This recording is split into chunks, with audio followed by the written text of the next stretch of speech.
Para el siguiente video web vamos a trabajar sobre el proyecto que teníamos construido basado en el video anterior, en el que teníamos el Bootstrap y el Swift Alert implementados en Visual Studio, en este caso en la versión 2017. Si repasamos un poco la estructura que teníamos una biblioteca de clases donde va a estar toda nuestra capa lógica y teníamos nuestro proyecto web con las carpetas CSS, JS y Vendor que pertenecían a la plantilla que teníamos descargada de Star Bootstrap, que si la repasamos es esta descarga de acá, la cual habíamos implementado como template. De esta teníamos implementado entonces un login ya como tal con el diseño de la plantilla. Listo. Vamos a proceder a crear nuestra página maestra. ¿Qué es una página maestra? Es como tal un diseño o un marco de trabajo, el cual me permite replicar ese diseño a los demás formularios simplemente asociando ese recurso. Para ello, vamos entonces a esperar un momento que cargue.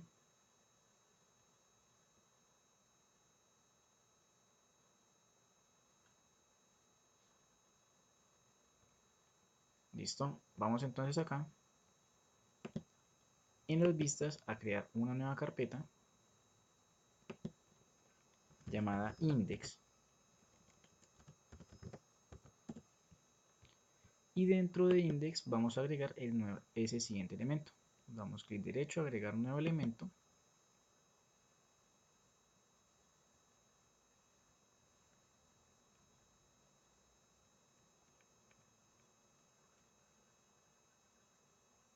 Y seleccionamos la opción que dice Web Forms con página maestra. ¿Cómo diferenciamos que es una página maestra? Por la extensión que tiene .master. Listo, esa extensión no la borramos. Vamos a poner aquí el nombre de index.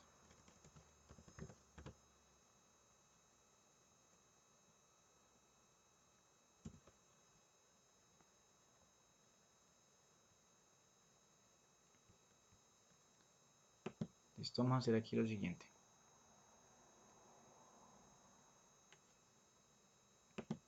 Vamos a dar acá clic derecho, agregar.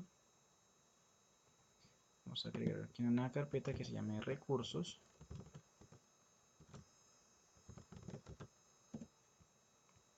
Y dentro vamos a crear la del index para que quede aparte de nuestras vistas, ya que como tal no sigue una vista. Entonces ponemos aquí index y plan template. Listo. Y dentro de template creamos la página maestra y vamos a poner aquí el nombre template. Listo, para que no se nos confunda como tal con nuestro formulario de index. Eliminamos entonces esta. Listo. Vamos a trabajar sobre este template.master. ¿Qué debemos realizar aquí? En esta página maestra necesitamos el siguiente diseño. Lo voy a ejecutar acá un momento. Listo, necesitamos este diseño, pero con la siguiente excepción de que no contendríamos como tal este dashboard, esos charts como tal que estamos visualizando. No lo necesitamos, sino que necesitamos ese espacio en blanco para implementar nuestros propios formularios. Al igual que el menú acá de las opciones cambiaría de acuerdo a lo que necesitemos. Para ello vamos a editar entonces este index con el Notepad y vamos a realizar la misma tarea. Vamos a copiar las etiquetas del head a nuestro proyecto. Reemplazamos entonces acá las etiquetas que se encuentran dentro del head. Listo. A continuación vamos a copiar el body. Este body es un poco extenso, por lo que voy a copiarlo hasta el final. Toda la etiqueta body. Y voy a reemplazarlo acá. Reemplazo el body. Y las últimas etiquetas que son de script las voy a agregar en la etiqueta head. Vengo acá y copio mis etiquetas script. Debo tener en cuenta entonces el nivel en el que se encuentra mi template. Está en 1, 2 niveles para poder llegar a los diferentes archivos del vendor. Entonces sería punto slash punto slash. Se tiene que salir 2 niveles de acuerdo a donde lo estamos ubicando. Listo, realizo entonces esa misma acción con los demás enlaces y scripts que estoy referenciando en el head. Listo, venimos acá. Listo, ya están referenciados nuestros recursos. De todo este menú de navegación vamos a empezar a hacer la depuración en orden. Lo primero que tenemos que hacer es lo siguiente. El primer título que estamos viendo aquí, Start Bootstrap, es el nombre que vemos acá. Vamos a cambiar entonces aquí el nombre. En este caso, el nombre de la aplicación que yo estoy colocando es CRM. Y hacia dónde me va a redirigir, por lo que está en una etiqueta A, que es un enlace, le decimos que nos va a redirigir a una plantilla que en este momento vamos a dejar vacío aquí. Vamos a poner el nombre. Vamos a irla creando por acá. Agregar un nuevo elemento. Y vamos a agregar un formulario, pero no de los normales, sino uno que usa una página maestra. Y aquí vamos a colocar el index. Listo. Vamos a agregar y le decimos de qué recurso va a tomar el template. Listo. Si vamos acá, encontramos la página maestra que le vamos a asociar. Volvemos a nuestro template y le decimos que nos va a direccionar ese enlace a las vistas a la carpeta index. Listo, y damos a aceptar. ¿Qué más debemos hacer? De las etiquetas que vemos en la parte de abajo, vamos a borrar las siguientes, la que dicen dashboard, charts y tables. Listo, borramos como tal esa selección. A continuación vemos una que dice componentes. Esta de componentes la dejamos, correcto. Y vamos a ir depurando lo siguiente. Tenemos esta etiqueta de acá, UL, la vamos a minimizar. Vamos a borrar este elemento li. Realizamos lo mismo con la siguiente etiqueta UL. Borramos la etiqueta li. Y el siguiente elemento también. Listo, solamente vamos a quedar con un elemento li, que es el que estamos viendo acá. Listo. Esos componentes aquí hacen referencia a esta lista que compone unos niveles adicionales. ¿Qué iría acá? Entonces iría el nombre de nuestro módulo. En este caso, por ejemplo, tenemos el módulo de clientes, en donde mi primera opción va a ser posible cliente y mi segunda opción va a ser contactos. ¿Listo? Por ahora voy a cambiar, entonces voy a poner aquí que me va a direccionar a un numeral, es decir, a la misma página en donde estoy, para no tener como tal problema.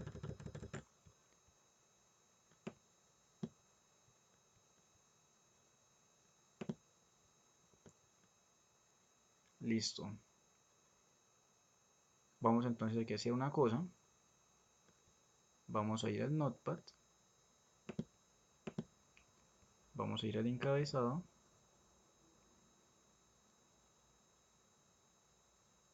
Listo. Y una de estas etiquetas que habíamos borrado, por lo menos la del dashboard, la vamos a copiar. Y la vamos a poner fuera de este elemento de componentes. ¿Listo? Si vemos aquí está el de componentes, iría arriba. Entonces sería acá. Listo. Y vamos a borrar entonces un momento esta etiqueta li. Vamos a poner entonces aquí posibles clientes. Correcto. Y como tenía dos elementos, entonces copio y pego esta etiqueta li. Y cambio aquí y pongo contactos. ¿Listo? Acá donde tengo el href es donde voy a dejar entonces el numeral para que no me redireccione a ningún lado. ¿Listo? Porque acabo de hacer eso y no dejé la de componentes, porque la de componentes al cambiar como tal de formulario no va a detectar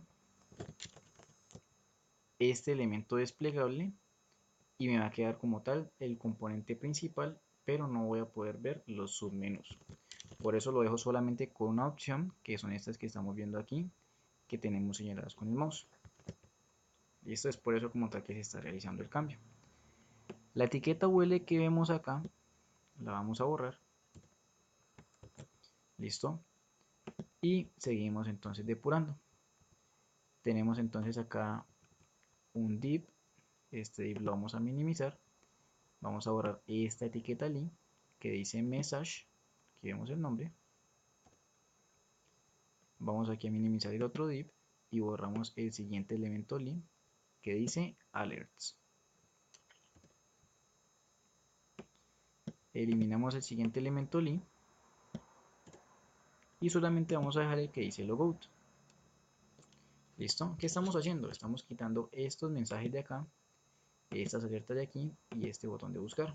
¿Listo? Solamente vamos a dejar el de logout, que vamos a cambiar el nombre a salir. Y vamos a realizar el siguiente cambio acá. Vamos a borrar aquí y vamos a poner href igual a, le decimos que si le damos salir nos debe mandar al login. Listo. Vamos entonces ahora con nuestras etiquetas más importantes, el container fluid, que es donde va a ir todo nuestro contenido. Para ello realizamos lo siguiente. Estas etiquetas que vamos a resumir acá, los OL, los divs, que dicen breadcrumbs, icon cards, area chart example y example data table card, las vamos a borrar como tal de nuestro container. Tenemos entonces una etiqueta footer, que es el pie de página. En ese pie de página vamos a poner el nombre como tal de nuestra aplicación, en este caso CRM. Vamos a borrar esta etiqueta de acá y esta etiqueta div que dice logout modal también la vamos a borrar. ¿Listo? Si vemos el principio de todo el documento HTML que teníamos contra este que quedó depurado, vemos que es un poco más corto nuestro diseño de la página maestra. Y acá en el título vamos a cambiar el nombre y vamos a poner el nombre de nuestra aplicación, CRM. ¿Listo? Entonces ya tenemos como tal modificado nuestro template, que va a ser el mismo menú de navegación para todos los formularios que usen esa página web. Si vamos aquí a diseño, listo, vemos acá el CRM, vemos que todavía no tiene mucho diseño y debemos realizar lo siguiente. En la etiqueta container fluid vamos a poner la siguiente etiqueta, ASP, en minúscula, ASP, y ponemos content placeholder, ¿listo? Que este va a ser el espacio como tal que van a tener los demás formularios para agregar sus propios controles dentro de este template. Es decir, el resto que ya tengamos programado, aquí no vamos a sacar error porque nos falta una etiqueta, todo lo que ya tengamos programado en el menú de navegación, los otros formularios no lo van a poder modificar porque no pertenecen al otro formulario, sino al template. De esta manera, un cambio que yo realice en el template se replica en los demás formularios. Aquí voy a colocar la palabra ID, contenedor, y pongo el run at server que no puede faltar acá. Listo. Pero me está faltando todavía algo. Voy a venir acá, después del body, y voy a poner la etiqueta from run at server. Listo. Corto esa etiqueta de aquí y la pongo al final, antes del body. ¿Listo? ¿Por qué pongo esto? Porque así no hayan controles web, tengo este control, perdón, este control con template holder. Por eso debe ir dentro de una etiqueta from. ¿Listo? Que ya tengo como tal. Y si yo voy al index, vemos que el index no tiene un diseño HTML como lo tendrían normalmente los demás formularios, por ejemplo como este de login, que tiene aquí su diseño HTML y su estructura. ¿Por qué? Porque este formulario adopta el template. Entonces vemos que el único espacio que yo le dejé para el contenido propio es este de aquí, ¿correcto? Y que el resto me aparece deshabilitado porque pertenece al template. ¿Listo? Voy aquí a actualizarlo, voy a ver aquí en el index, diseño. Listo, este es el único espacio que tenemos editable. Voy a venir acá, tenemos entonces nuestro content placeholder. Y si ejecutamos el index.spx como página de inicio, vamos a ejecutarlo un momento, solamente para visualizar el resultado que tenemos.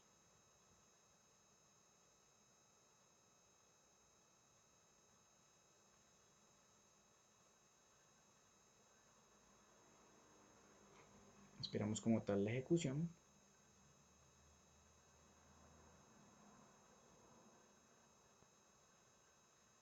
Listo, en este caso lo está ejecutando con Explorer, ya lo ponemos a ejecutar con el Opera.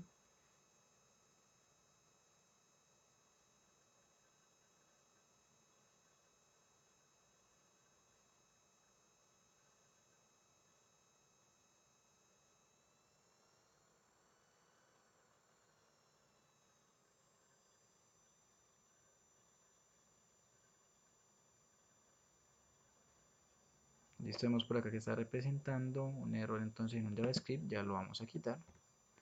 Damos F5, esto no nos afecta como tal la parte de la visualización. Listo. Y tenemos nuestro menú de navegación ya construido, con los iconos acá de posibles clientes, contactos, el footer, y si le doy en salir me debe mandar al login. Listo, ahí vemos como tal. Aquí de aceptar, entonces me aparece este error. Listo, iniciamos atrás. Listo, F5.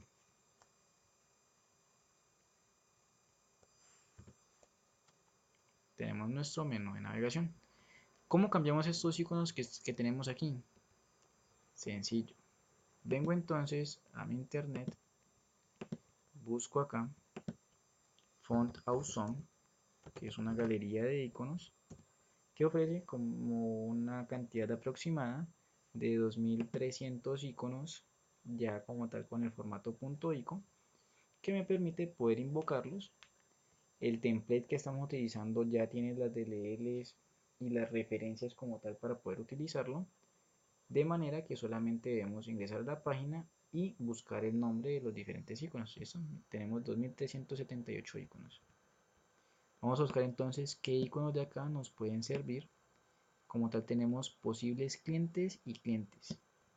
Entonces busquemos aquí la palabra client. Buscamos por acá que nos puede decir. Listo, por aquí tenemos usuarios. Busquemos por aquí contactos. Listo, no aparecen. Busquemos book. Listo, por aquí tenemos entonces una guía más acorde. Entonces para los posibles contactos vamos a utilizar este address book. Para ello vamos al código, a nuestro template, buscamos el ítem, en este caso posibles clientes, y esta etiqueta i que estoy señalando acá es la que debemos cambiar, que es la que representa el icono.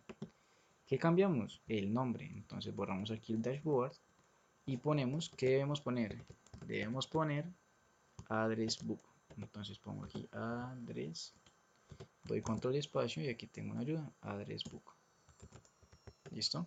Si yo vengo y actualizo aquí, vemos que el icono de acá, listo, cambio aquí a posibles clientes. Listo. Y el otro que es de contactos, pues pongámosle uno de estos, un librito de acá. Vamos a ver como tal cuál nos ofrece por defecto. Y vemos si uno de esos se adapta a lo que necesitamos.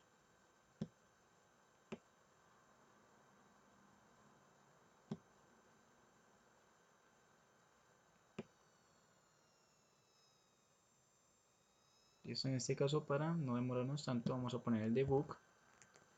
Entonces vengo a mi código, template, cambio el segundo ítem y pongo book. Listo. Para que nos deje aparecer ese error que tenemos en JavaScript, venimos acá y borramos este que dice chart.min data tables y este data table de acá. Listo, esto lo borramos porque no los estamos utilizando y están referenciando controles que en este momento no existen. Si vengo acá y doy control F5 para actualizar, listo, este es SB admin charts, ya vamos para allá. Tenemos otro error por aquí, template, buscamos acá SB, este de data tables, lo podemos borrar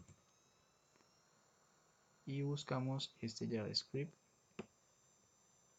Listo, borramos, solamente dejamos este, el jQuery Ising, Bootstrap, el jQuery, PhoneAuthOn, Bootstrap. Listo. Si detenemos un momento el proceso, listo, vamos a ejecutarlo. Ya no debe aparecer como tal ese error. Estamos un momento aquí, ejecutemos.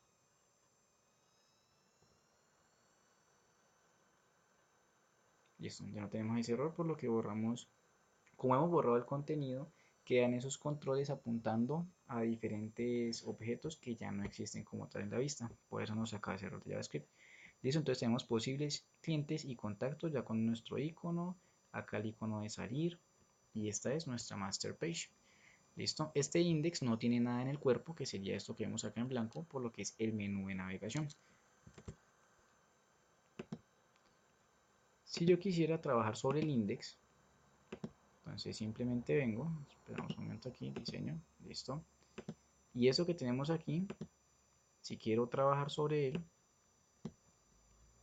vamos a cerrar un momento aquí, index.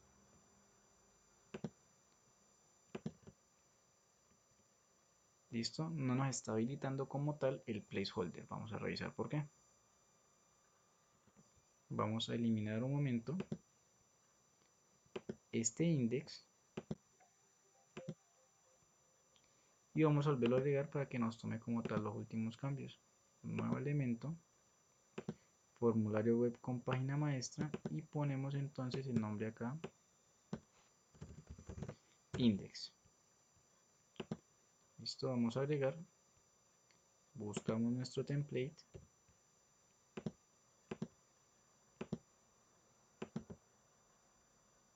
Listo, ya esto era como tal lo que no nos había tomado, el ASP content, para yo poder entonces agregar contenido dentro de lo que dejé habilitado en mi template.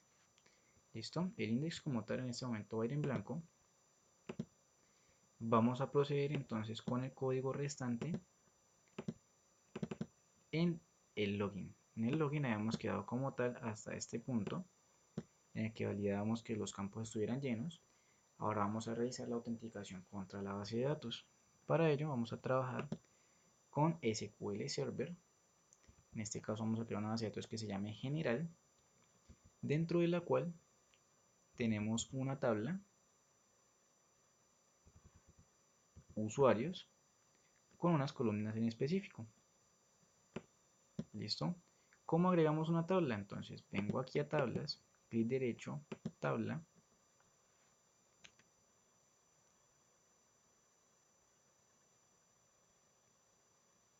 Escribo los nombres de mis campos, en este caso como la tabla es usuarios, el nombre del campo lleva como tal las primeras 4 letras que hacen referencia a la tabla a la que pertenece, es decir, si es usuarios, las primeras 4 letras serían USUA, entonces USUA, código de tipo entero, USUA, descripción del tipo varchar50, USUA, login tipo varchar50 y USUA, password varchar50. ¿Listo? doy clic normal allí, clic derecho, establecer llave primaria, vengo y procedo, digo guardar tabla y coloco el nombre acá entonces de TV para la referencia o la nomenclatura tabla usuarios. ¿Listo? Y doy OK. En este caso no voy a dar OK porque ya tengo la tabla creada. Eso es como tal para los que estamos creando la tabla por primera vez.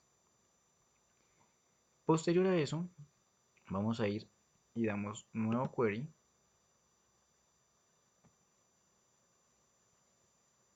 Y vamos a crear el siguiente procedimiento de almacenado. Ya lo tengo creado, lo voy a modificar aquí para que lo veamos. Listo. Esto de aquí es lo que pondríamos en el nuevo query que hemos seleccionado. ¿Qué vamos a poner? Vamos a poner lo siguiente. Pondremos aquí un create. ¿Listo? Para crear un procedimiento almacenado. Le diríamos create procedure, el nombre, en este caso SP para la nomenclatura, la acción que ejecuta y la tabla hacia dónde va, es decir, consultar usuario. ¿Qué parámetros recibe? Recibe un login y recibe un password que deben ser el mismo tipo de dato con la misma longitud del campo contra el que van a cruzar. Es decir, si este login hace referencia a este login de acá, debe ser varchar 50. Si este password hace referencia a este de acá, debe ser de igual manera un varchar 50. ¿Y qué le estamos diciendo? Seleccione un 1 de la tabla TV usuarios donde el login coincida con el parámetro y el password coincide con el segundo parámetro que estamos enviando. Después de esto, de tener creado como tal nuestro procedimiento almacenado, damos ejecutar para que se cree nuestro procedimiento almacenado en esta sección. ¿Listo? Una vez teniendo ese procedimiento almacenado, procedemos entonces acá a nuestro código en .NET para lo siguiente. Listo, ¿qué vamos a hacer primero? Vamos a esta carpeta BL, la vamos a borrar de aquí. Y esta carpeta de modelos de igual manera también la vamos a borrar. ¿Listo?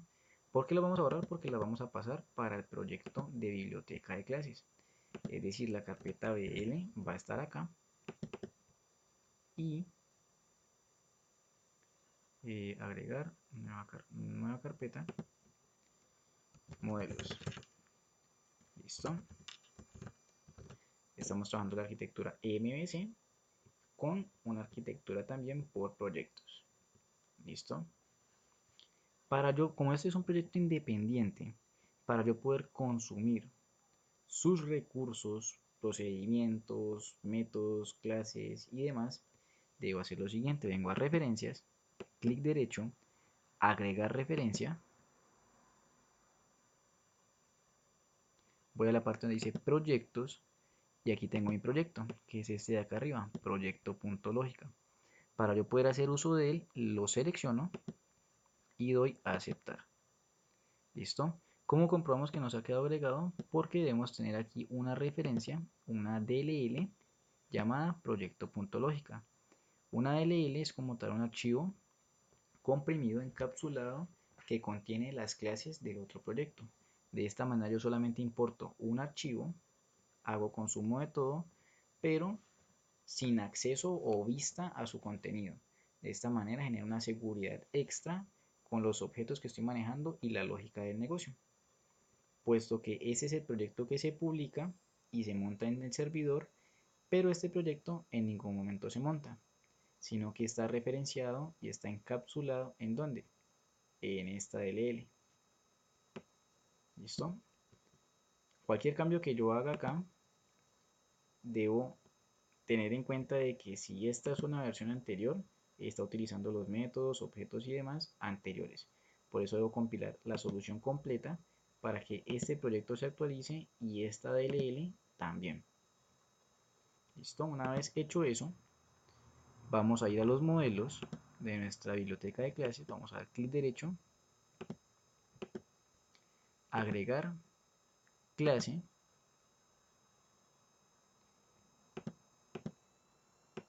vamos a poner aquí el nombre CLS usuarios. ¿Listo? Esa clase que estamos viendo aquí va a ser una referencia o un mapeo al objeto que tengo acá en base de datos. Es decir, si aquí tengo una tabla de usuarios en SQL, en .NET es una clase. Si acá tengo que esto es un campo, en este objeto sería un atributo. ¿De qué manera? Defino aquí lo siguiente, voy a poner prop y doy doble tap. ¿Listo? Para que nos aparezca como tal este atajo. ¿Listo? ¿Cómo lo hacemos? Prop y doble tap. ¿Listo? ¿Qué vamos a hacer aquí? Vamos a ir mapeando como tal los atributos de ese objeto. Este primer campo es de tipo entero, entonces lo dejo acá de igual manera entero. Es el código, entonces pongo acá in, que sería la nomenclatura para los enteros. El segundo sería un varchar, pero un varchar en .NET no existe, entonces sería un tipo string.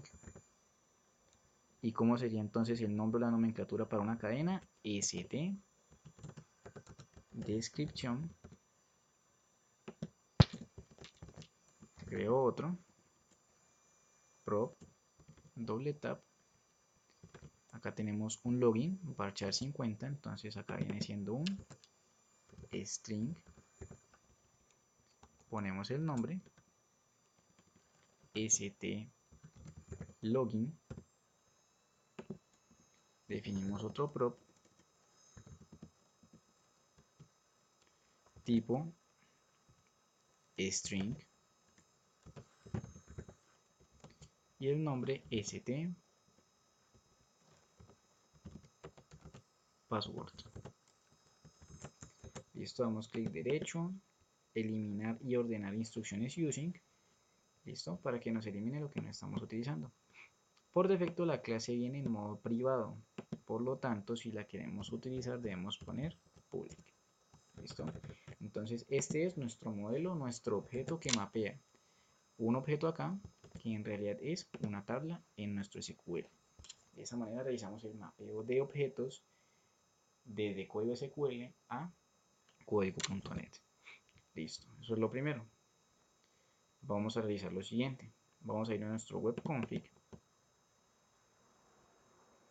y vamos a hacer lo siguiente. Así es como inicialmente tenemos nuestro proyecto. ¿Listo?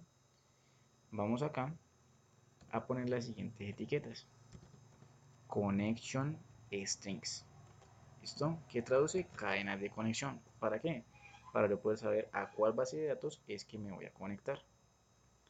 Establezco entonces aquí un add para adicionar una nueva que va a tener el nombre de cnx y va a tener la propiedad connection strings que va a ser igual a lo siguiente: data source. El data source indica a dónde me voy a conectar, es decir, el servidor de base de datos, este server name, que varía dependiendo del equipo en el que estemos, punto y coma, initial catalog igual a, entonces ella sabe dónde se va a conectar, pero si ven tenemos aquí varias bases de datos, entonces debemos decirle a qué base de datos se va a conectar. En este caso le decimos que se va a conectar a bd general, punto y coma, y decimos la propiedad integrate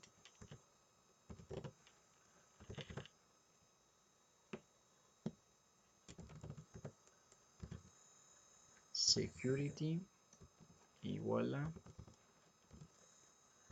true. ¿Listo? Modo integrado de seguridad para que no nos pida usuario y contraseña, sino que se loguee con autenticación Windows. Integrate security igual a true.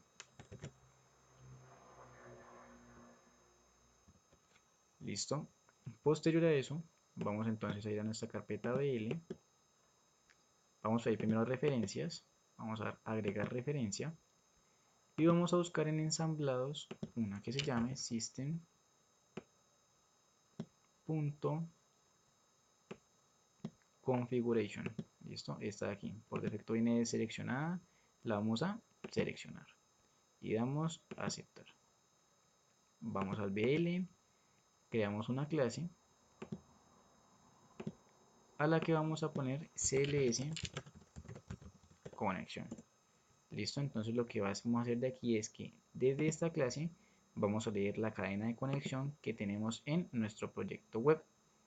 Las bibliotecas de clases, como solamente contienen clases y no se ejecutan, no tienen el web config. Por lo tanto, ellas van a leer los archivos de configuración dependiendo del proyecto web donde se invoquen. Es decir, si yo referencio aquí proyecto.lógica y lo voy a ejecutar, ¿de dónde va a leer el archivo de configuración? De acá. Si tengo otro proyecto web y lo estoy llamando, lo va a leer del otro proyecto web. Esto dependiendo de dónde se llame, él obtiene el archivo de configuración. Acá ponemos de igual manera público y creamos un método tipo string llamado get conexión, que no recibe nada, pero me va a retornar una cadena. ¿Listo? Antes de poner lo que vamos a retornar, vamos a agregar aquí un using system.configuration, que fue la DLL que acabamos de agregar. Venimos acá y decimos configuration manager .connection strings. Entonces él sabe que va a ir al archivo de configuración, a la etiqueta connection strings, que es esta de aquí, y va a buscar una que se llame como cnx de acuerdo al nombre que pusimos. Entonces ponemos aquí cnx y ponemos .toString. Listo. ¿Por qué tuvimos que agregar esta etiqueta de referencia aquí? Ese namespace de using.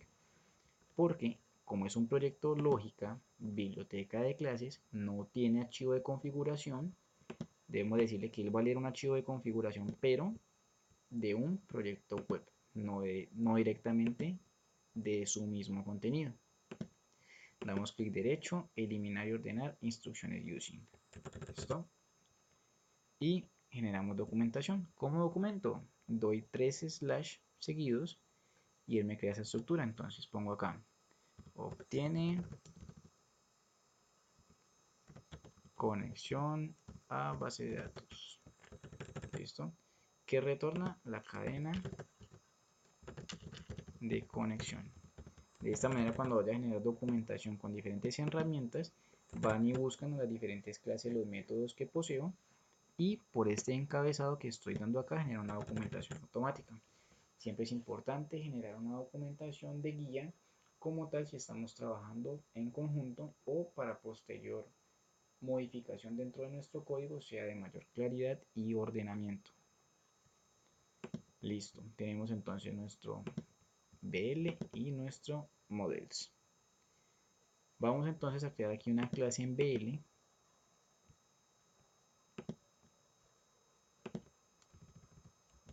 llamada de igual manera CLS usuarios. Esto no tenemos problema porque están en diferentes carpetas. Esta en BL y la otra en models. ¿Qué vamos a hacer aquí? Aquí vamos a hacer nuestra invocación y llamado a SQL. Para ello vamos a definir los siguientes namespace. Using system.data y using system.data.sql client. ¿Listo? Estos dos namespace son los que me permiten conectarme con SQL. ¿Por qué no tengo que hacer configuración de telnet ni estar ejecutando diferentes procesos o importando jar, archivos .jar? Porque al ser de la misma tecnología, es decir, SQL Server de Microsoft y Visual Studio también, tienen como tal la comunicación entre ellos dos de manera integrada. Es una ventaja que tenemos. Vamos entonces a definir aquí las variables que nos permiten trabajar con SQL. Primero, SQL Connection. Voy a colocar aquí el nombre que va a ser exactamente el mismo, solamente que antecedido con un guión bajo. Listo. Entonces este me permite abrir, pues me permite establecer comunicación con la base de datos. El SQL command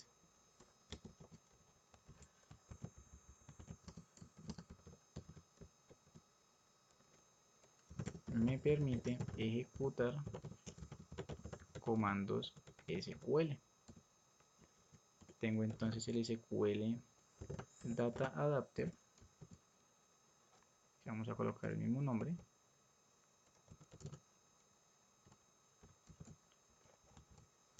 igual a nulo.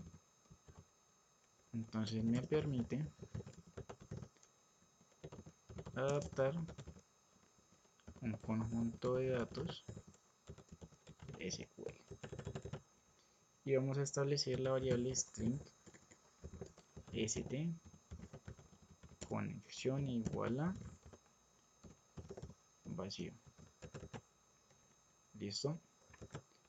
Entonces esta es la cadena de conexión.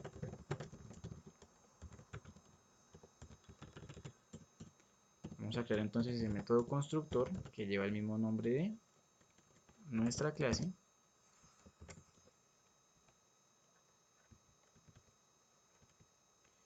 Vamos dentro del método constructor a realizar la siguiente instancia. Vamos a instanciar la clase conexión OB para un objeto, esa es nuestra nomenclatura. ¿Listo? Y le decimos que stConexión es igual a lo que ese objeto conexión nos devuelva en su método getConexión, es decir, lo que él va a leer del archivo de configuración. ¿Qué hacemos a continuación? Vamos entonces a crear un método public boolean bool que va a ser getUsuario. Entonces pongamos aquí get validar usuario. Listo. ¿Qué parámetros va a recibir? Entonces, ¿qué necesito enviar yo al procedimiento de almacenado que tengo acá creado? Necesito enviar el login y el password. ¿Qué objeto contiene esos atributos? Este de acá, que está en nuestra carpeta de modelos. Cuando hablemos de objetos, nos vamos a referir a todo lo que esté en modelos. Entonces, ese modelo es el que debemos enviar aquí. ¿Cómo lo hacemos? Como estamos en el proyecto web y ese modelo está en otro proyecto, al tener el mismo nombre, proyecto y proyecto, solamente si tienen el mismo nombre, puedo referenciarlo. Como ya tengo aquí la referencia agregada, correcto, puedo hacer lo siguiente. Puedo decirle lógica punto models punto usuarios. ¿Listo? Si están viendo, pude invocar este método, perdón, esta clase usuarios que pertenece al proyecto .lógica desde el proyecto .web. ¿Por qué? Gracias a la referencia que tengo aquí agregada. ¿Listo? Sin necesidad de estar replicando objetos en un proyecto y otro. ¿Qué vamos a hacer a continuación? Vamos aquí a definir nuestro try y catch.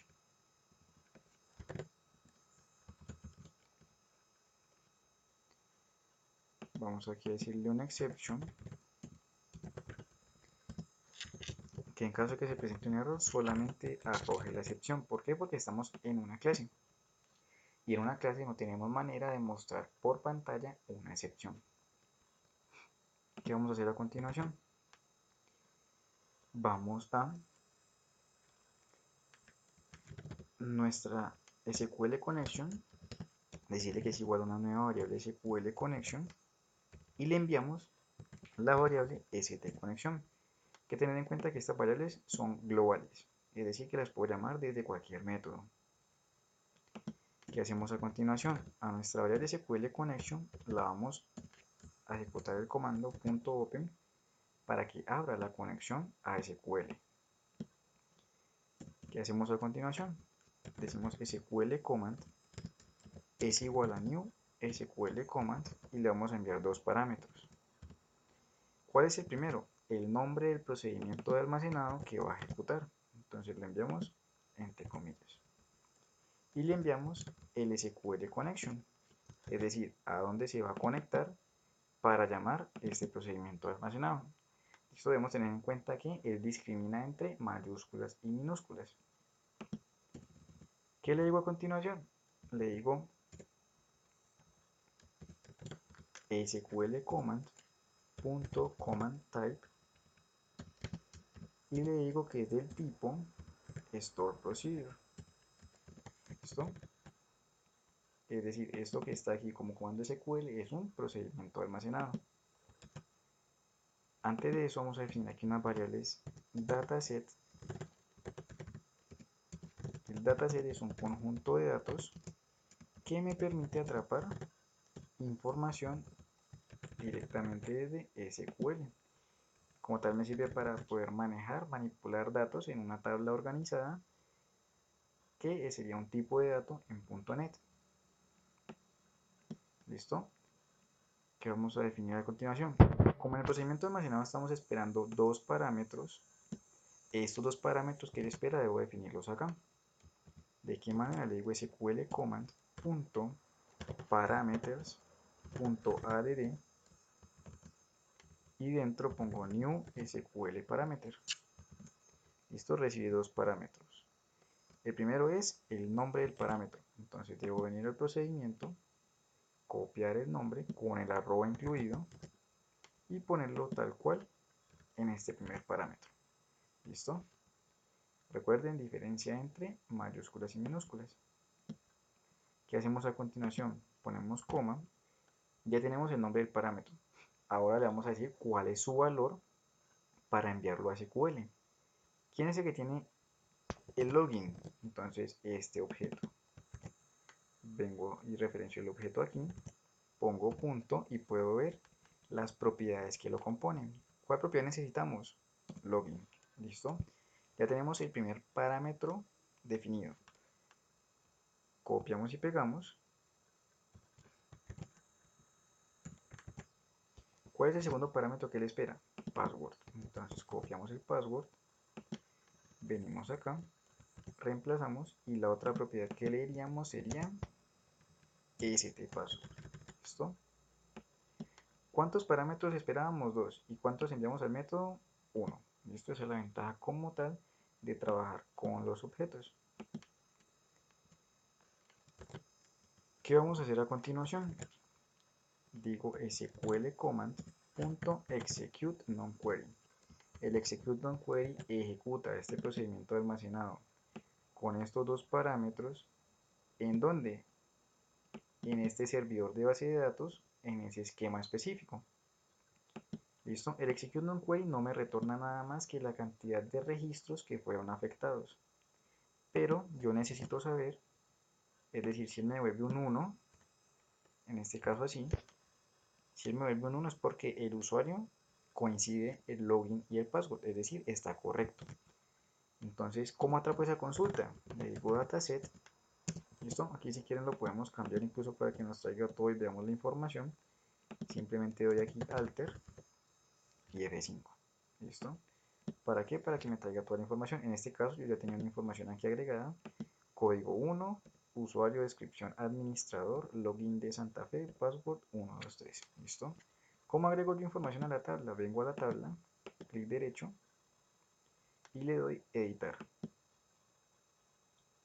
¿Listo? De esta manera puedo agregar más información. Puedo agregar aquí un 2, mismo descripción. Pongo aquí entonces otro nombre. 1, 2, 3. ¿Listo? Entonces, en caso de que esté correcto, él me va a seleccionar la información. Entonces, esta información yo la debo representar ¿en dónde? En el dataset. ¿Qué hacemos acá? Le decimos SQL Data Adapter, que es el que me permite adaptar una data de SQL a la tabla o al tipo de datos dataset. Le digo new SQL Data Adapter y le envío el SQL command, que sería este resultado de datos. Después le digo que la información que ya adaptó .fill se la asigne a quién, al dataset. Y por último le digo que retorne el dataset ya con la información. ¿Listo? Entonces aquí estamos volviendo un tipo booleano. en el que debemos devolver true en caso de que hayan datos y false en el caso de que no. ¿Qué debemos hacer aquí? Entonces borramos este return. ¿Cómo validamos que una consulta o un dataset tenga filas? De la siguiente manera. Le decimos si dsConsulta punto, eso es una tabla, entonces debo decir tables. Como en una consulta de SQL pueden haber varios select, él va almacenando todas las tablas una debajo de otra. ¿A qué me refiero? Si yo tuviera por lo menos esta información de esta manera, voy a comentar aquí un momento, esto no lo hacemos, solamente de esa manera de demostración. Si yo ejecuto estas dos consultas, me va a devolver ¿cuántas tablas? 2. Entonces él lo almacena a manera de arreglo. Esta es la tabla 0 y esta es la tabla 1. En nuestro caso solamente estamos devolviendo una tabla, entonces sería la tabla 0. Entonces le digo que en la tabla 0 vamos a ver cuántas filas hay a través de un conteo. Y le digo que si las filas, cuando él las cuente, son mayores a 0, es decir, trajo datos, entonces retorne verdadero. De lo contrario, es decir, es igual a 0, no trajo nada, va a retornar falso. ¿Listo? Comentamos nuestro método, validar usuario, espera entonces el objeto,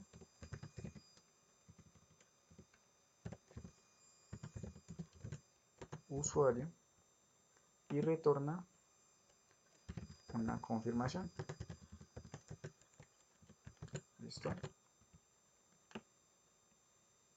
Después del catch debemos definir un finally. El finally es un bloque que se ejecuta siempre que termine nuestro método. Si se presenta una excepción, ¿qué pasa si yo pongo una condición aquí adentro? ¿Qué condición voy a poner aquí para especificar primero? La cadena de conexión, el SQL connection, cuando yo ejecute el proceso la debo cerrar. Por cada ejecución, él genera una petición de apertura, una sesión. Cada vez que finalice como tal el llamado, debo cerrarla. ¿Por qué? Porque si no empiezo a dejar sesiones abiertas que después van a generar un interbloqueo como tal entre los diferentes usuarios y me va a bloquear como tal las diferentes tablas y la base de datos en caso ya de que sea muy grave. ¿Por qué no pongo este dato dentro del try que tenemos acá? Porque en caso de que se presente alguna excepción, se va a saltar el try o el código que reste. Un ejemplo, que la excepción se presente aquí. Si nuestro SQL connection.close está después de, no se va a ejecutar porque él se va a ir directamente al catch. Entonces, para evitar eso, este lo pongo en el finally, que el finally sí o sí siempre se va a ejecutar. Con o sin errores en el método se va a ejecutar. Listo, ya tengo nuestro método construido. Damos clic derecho, eliminar y ordenar instrucciones using. Listo. Ahora vamos a ir a nuestro controlador, que es el que se encarga de recibir las solicitudes. Listo. En este caso que estamos trabajando aquí en la clase de usuarios, no recordaba que estamos dentro de la misma carpeta del proyecto Lógica, porque estamos aquí en BL. Entonces aquí no hay necesidad de hacer esto. Listo. Eso lo hacemos cuando estemos acá dentro del proyecto web. Vengo aquí a controladores, agregar nuevo elemento. En este caso una clase a la cual voy a colocar el nombre. ¿Cuál es el nombre de nuestra vista? Nuestra vista se llama login, ¿correcto? Entonces el nombre del controlador, el que va a controlar todas las solicitudes, peticiones y respuestas del formulario login.spx va a ser esta clase que se va a llamar login controller. ¿Listo? Para yo saber que es un controlador. ¿Listo? Por aquí me fui en otro lado. Clase. Listo, login controller. Por cada vista que tengamos, debe existir un controlador. Es decir, si tengo la vista login, tengo el controlador login. Si tengo un formulario que se llame posibles clientes, debe haber un controlador que se llame posibles clientes controller. ¿Listo? Un controlador por cada vista que tenga. El controlador que va a tener aquí, él solamente se va a encargar de procesar solicitudes. Es decir, yo aquí tengo un método público. En este caso le voy a poner el mismo nombre que teníamos acá, getValidarUsuario, tipo booleano. Listo, ese es un coco nomás. Ya vamos a ver para qué. ¿Qué objeto espera? Entonces espera un objeto lógica. Aquí sí debo poner la lógica porque estoy dentro del proyecto web. Lógica.modelos usuarios. El objeto que él espera. Listo. Nuestro try. Nuestro catch. Aquí de la misma manera. Exceptiones. Throwx. Listo. Y aquí simplemente le digo que retorne lo que esté en lógica.bl.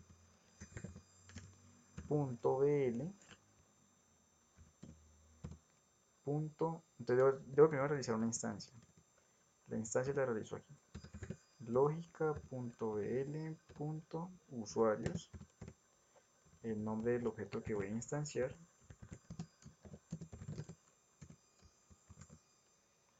Y le digo que retorne lo que tenga ese objeto.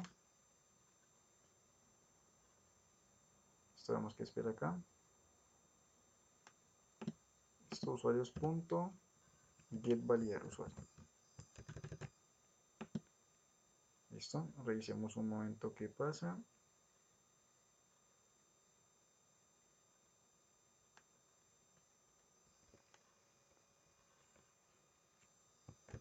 Listo, eso es porque tiene aquí el mismo nombre, entonces ponemos aquí getValidarUsuarioController. Listo.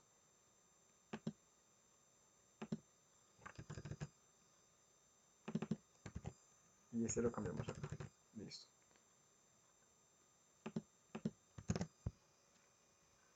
Y le enviamos el objeto que le espera como parámetro. Listo.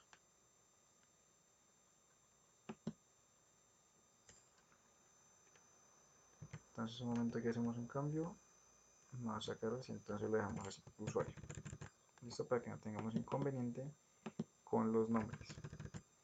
¿Por qué? Porque si colocamos obcls usuario se nos va a truncar contra este de aquí, que es el mismo nombre de el parámetro de entrada que espera este método. ¿Listo? Voy a poner aquí en vista paralela un momento. ¿Listo? Aquí tenemos getUsuarioController y acá tenemos el objeto getValidarUsuario. ¿Listo? Este método es el mismo tipo de método que tenemos acá. Recibe exactamente el mismo parámetro, solamente que el llamado lo estamos haciendo en un proyecto aparte, que es la biblioteca de clases, de manera que si alguien logra entrar hasta nuestro controlador, filtrarse y llegar hasta el método getValidarUsuarioController, él no va a saber a dónde se está conectando.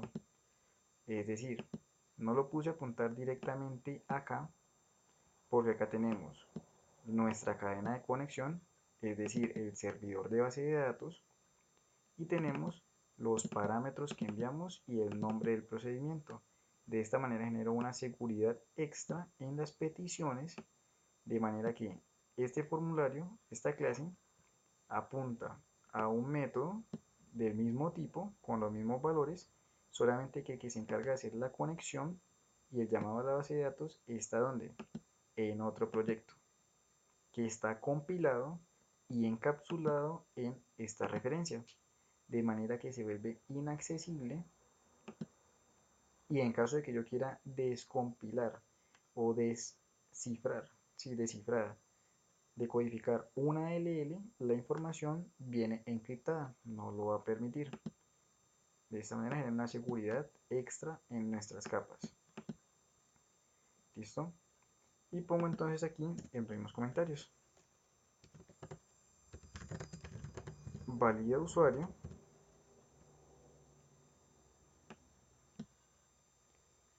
Objeto. usuario y retorna confirmación. Listo. Entonces los controladores solamente se encargan de las peticiones. Si vemos, ese controlador no tiene lógica. Aquí no tenemos lógica.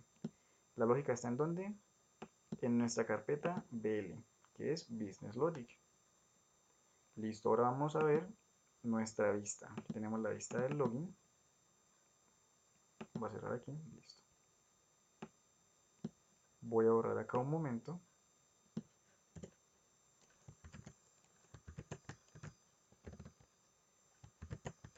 Listo. Ya tengo las validaciones. Después de esto, voy a llamar al controlador, que se llama Login Controller. Realizo una instancia y le digo lo siguiente. Le digo, voy a declarar una bandera por acá, BL bandera. Le digo que sí, la bandera es igual a lo que me retorne el método validar usuario controller. ¿Listo? Pero le espera un parámetro. Entonces el parámetro que voy a definir es el siguiente. Digo lógica, que es donde están nuestros modelos, models.usuarios,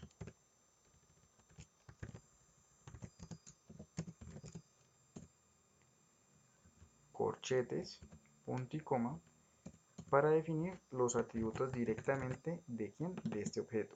Si aquí doy control espacio, veo las propiedades o atributos que componen ese objeto. ¿Qué debo definir yo o qué voy a leer de ese objeto? Voy a leer el login, entonces debo definir aquí un login que va a ser igual a quién, al email.test, coma, ¿qué otra propiedad necesito? El password. Entonces defino stpassword igual a txt password.test. ¿Listo?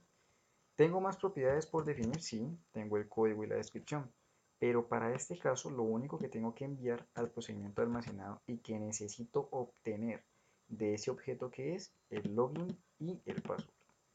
Una vez definido este objeto, se lo envío a el método. ¿Listo? Entonces aquí defino objeto con propiedades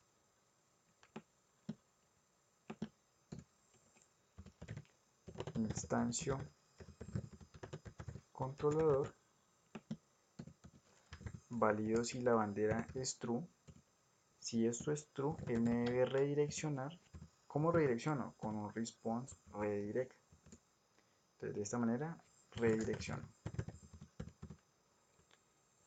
Si estoy en la carpeta login y quiero ir a la carpeta index, debo salirme un nivel, llegar a index y luego apuntar a index.spx. Entonces defino lo siguiente, defino punto slash para salirme un nivel, apunto a la carpeta index y dentro de la carpeta index se encuentra el formulario index.aspx. ¿Listo? Debe ir la extensión para que él sepa a qué tipo de objeto va a apuntar, en este caso un formulario.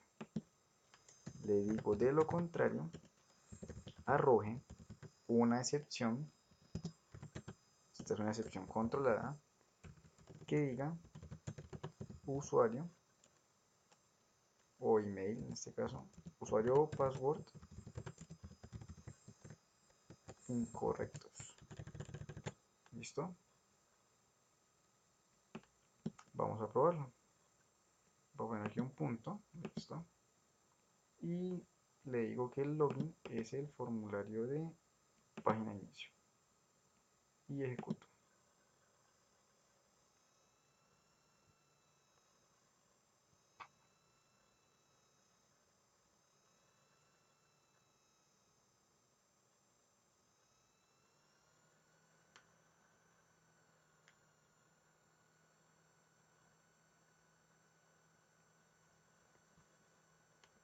Listo, entonces va a ser un cambio, ya que aquí estamos esperando un email.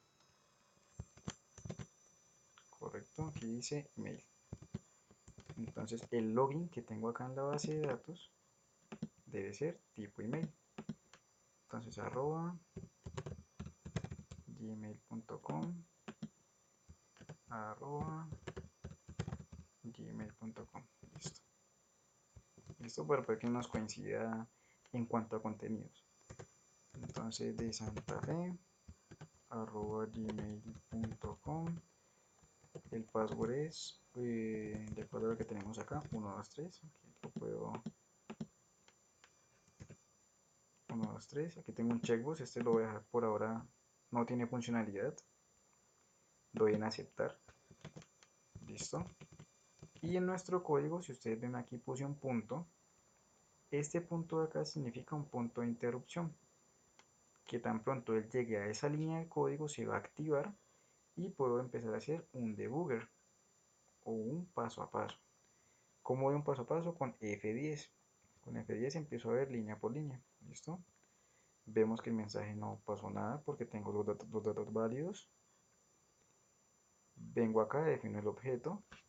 Si quiero revisar qué datos quedaron en este objeto, simplemente pongo el cursor sobre él, despliego aquí esta opción y tengo aquí que las propiedades login fue asignada y el password también.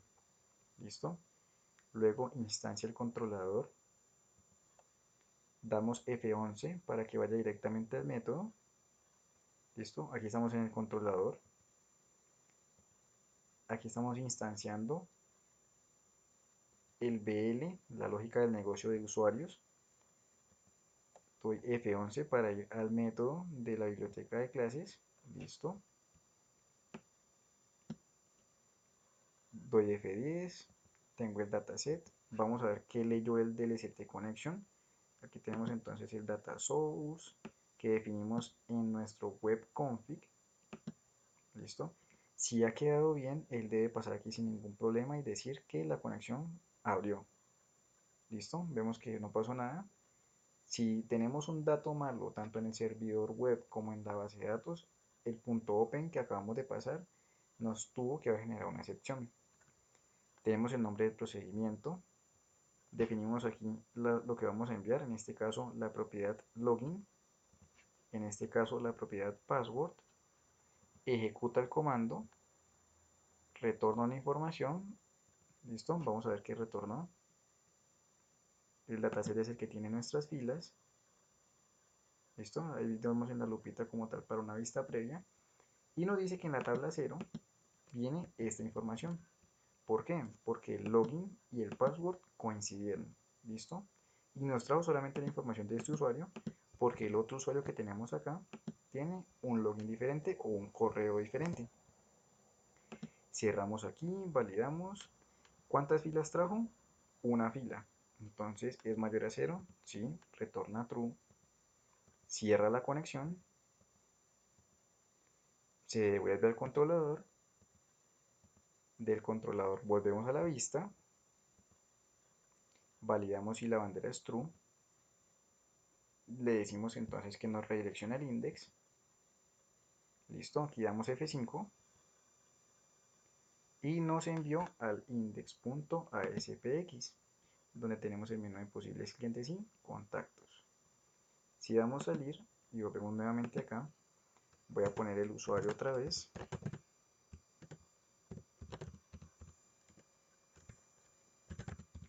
Voy a poner del 1 al 4. Listo. Doy en aceptar. Voy acá al visual, voy a dar F10, no voy a dar F11 para ir hasta el método, sino simplemente F10. ¿Listo? Y nos dice que la bandera es false. ¿Por qué? Porque la información no coincide y la consulta no arrojó datos. Entonces, si no arrojo datos, arrojo una excepción y tenemos entonces nuestro mensaje acá que dice usuario o password incorrectos. Damos OK y no nos redireccionó hacia ningún lado. ¿Listo? De este login.spx tenemos registrar cuenta y olvido password. En blanco por ahora, están apuntando directamente al mismo formulario. ¿Listo? Tenemos entonces definidos nuestros modelos, que es el mapeo de los objetos SQL a .NET. Tenemos el BL, que es la lógica del negocio, desde donde se accede a los llamados a la base de datos. Tenemos entonces acá nuestros controladores que solamente son un puente entre la lógica del negocio y nuestra vista, que se encarga de procesar las solicitudes. Tenemos aquí nuestra vista, en este caso la del index, que es un formulario con una página maestra, y el login, que es un formulario normal, construido de cero, que no tiene página maestra. El que tiene el menú de navegación y ya la página de maestra implementada que tenemos aquí en Resource es el index.aspx.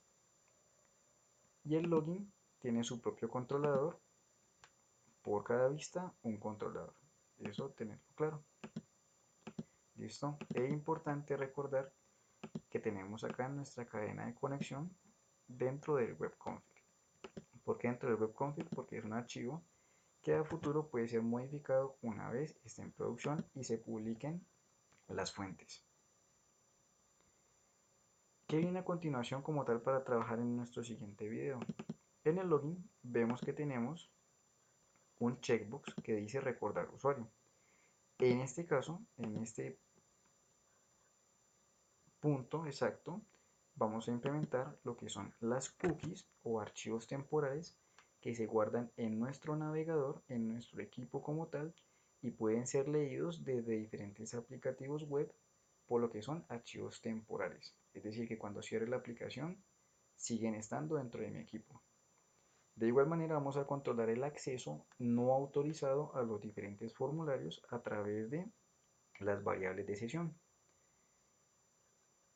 Entonces vamos a implementar cookies, variables de sesión y vistas de estados o view state, que son muy similares a las variables de sesión, solamente con unas diferencias puntuales. ¿Listo?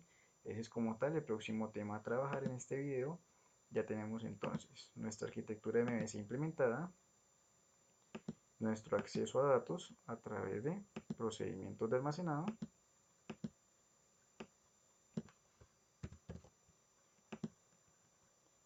y nuestra respuesta como tal, nuestra vista, la implementación de nuestras master page para la construcción de los diferentes formularios. ¿Listo? Entonces en el próximo video, junto con las cookies, sesiones y view state, trabajaremos la construcción de un formulario Bootstrap desde cero. Eso es todo por este video. Cualquier duda, por favor, no duden en dejar sus comentarios. Serán resueltos lo más pronto posible.